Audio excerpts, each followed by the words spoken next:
عزیز معززان کرام، امام حسین علیہ السلام جب 28 رجب مدینے کو چھوڑ رہے تھے، امام علیہ السلام اپنے قیام کے مقصد کو بیان فرما رہے تھے، اپنے قیام کے ہدف کو بیان کرتے ہوئے اپنے بھائی محمد حنفیہ کو اس خط میں بیان کر رہے ہیں کہ مولا کہ میں جو نکل رہا ہوں، جو خروج کر رہا ہوں، جو بیان کر رہا ہوں، اس کا ہدف اور اس کا مقصد یہ ہے کہ میں ہم جیسی برپا کرنے کے لیے نہیں کر رہا ہوں، میں ظلم کرنے کے لیے نہیں کر رہا ہوں، میں فساد برپا کرنے کے لیے نہیں کر رہا ہوں، میں سیر و تفریح کرنے کے لیے نہیں کر رہا ہوں، بلکہ مولا کہہ رہے ہیں بلکہ میں نکل رہا ہوں تو اپنی جد کی امت کی اصلاح کے لیے نکل رہا ہوں۔ عزیزان گرامی، اگر ہم دیکھیں تاریخ کو تو واقعاً سن 60 ہجری کے وہ دور کہ جہاں یزید جیسا ظالم و جابر بادشاہ جو منبر رسول پر بیٹھ کر کے منبروں کے ساتھ کھیل رہا تھا، بندروں کے ساتھ کھیل رہا تھا، جو دور آ گیا تھا کہ جہاں حلال محمدی کو حرام قرار دیا جا رہا تھا اور شراب خوری عام ہو گئی تھی، تو اس وقت امام علی مقام نے قیام کیا، اپنے پاپا اور اپنے نانا کی سیرت کو پیش کیا اور اس دین اسلام کو بچایا۔ عزیزان گرامی، لوگ کہتے ہیں کہ عزاداری کیوں، یہ امام حسین کا سوگ کیوں؟ عزاداری مسلم کربلا آپ جانتے ہیں کہ جب یہ جنگ کربلا واقع ہو گئی تو ایک شخص مدینے میں امام سجاد کے پاس آیا، آنے کے بعد کہنے لگا کیا ہوا جا کر کے، کیا ملا جا کر کے وہاں؟ تو اس وقت امام سجاد علیہ السلام نے کہا، امام علیہ السلام نے کہا اس سے بتاؤ اگر نہ جاتے تو کیا ہوتا؟ یہ دین اسلام جو ہے یہ میرے بابا کی بدولت سے ہے، یہ انسانیت ختم ہو جاتی، عقل و خرد کے جنازے نکل جاتے، عزیزان گرامی انسان کا ضمیر بک جاتا۔ آج جو نماز ہے، آج جو زکوٰۃ ہے، آج جو حج ہے، وہ فقط امام حسین علیہ السلام کی قربانی کا اثر ہے، ورنہ حج واقعاً حج کی حرمت پامال کی جا رہی تھی۔ یزید جیسا ظالم و جابر بادشاہ دین اسلام کے ساتھ کھیل رہا تھا۔ میرے عزیزو، اس وقت امام علیہ السلام نکلے اور کہا اُرِیدُ أَنْ أَأْمُرَ بِالْمَعْرُوفِ وَأَنْهَىٰ عَنِ الْمُنكَرِ وَأَسِيرَ بِسِيرَةِ جَدِّي وَأَبِي۔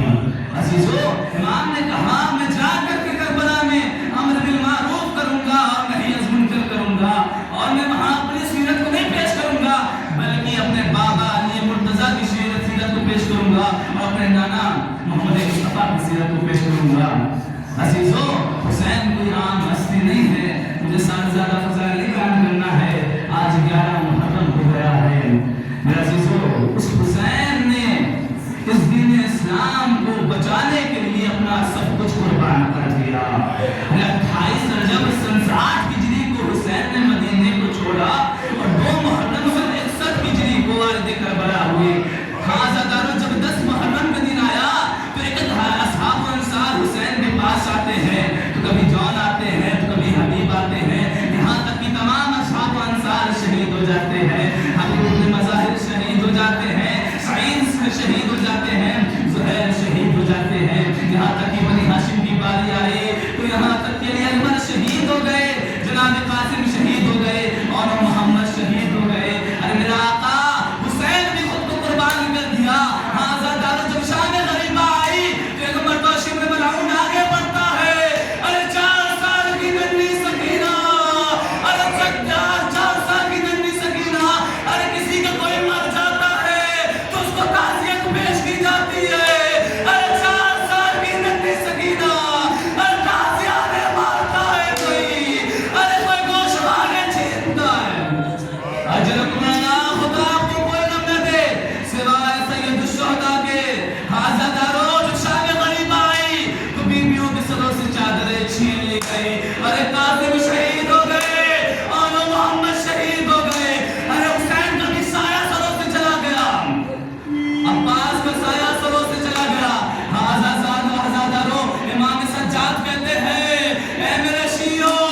ایک سر کم ہے،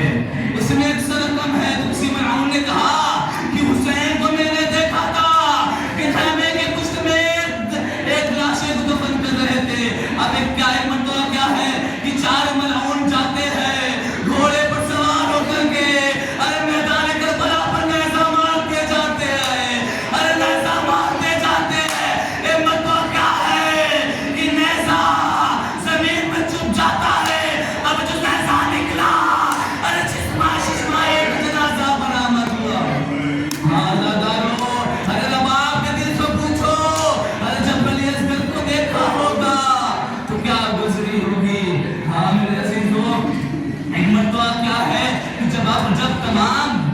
اہل علم کو، تمام شیطانیوں کو سوال کیا جا رہا تھا تو ایک مرتبہ شمر ملعون آگے بڑھتا ہے، سید سجاد کے ہاتھوں میں بیڑیا پہناتا ہے، پیروں میں بیڑیا پہناتا ہے، گلے میں توق پہناتا ہے۔ ایک مرتبہ بڑا کے رسی باندھے تو سید سجاد نے کہا ہے شیم یہ نبی کی نواسیہ ہے، یہ علی کی بیٹیا ہے۔ ہاں جنانو، الغرض سید سجاد نے بیویوں کے ہاتھوں میں رسل باندھی۔ ایک مرتبہ سید سجاد نے تمام کو سوال کیا، ایک مرتبہ سید سجاد کو زینب نے سوال کیا۔ اب جب زینب کی باری ہوئی آئی، پھر مرتبہ زینب نے بائیں دیکھا، کہا اے عباس تیری بہن زینب کو کون سوال کرے گا؟ اے جب مدینے سے نکل رہے تھے تو سب سوال کرنے والے موجود تھے، اکبر تھے، عباس تھے، قاسم تھے، آیا کوئی باقی نہ رہا۔ آزادارو، ایک مرتبہ جب یہ لاشدید اہل حرم کا قافلہ مقتل سے گزر رہا تھا تو ایک مرتبہ کیا دیکھا جناب زینب، سید سجاد کا چہرہ متغیر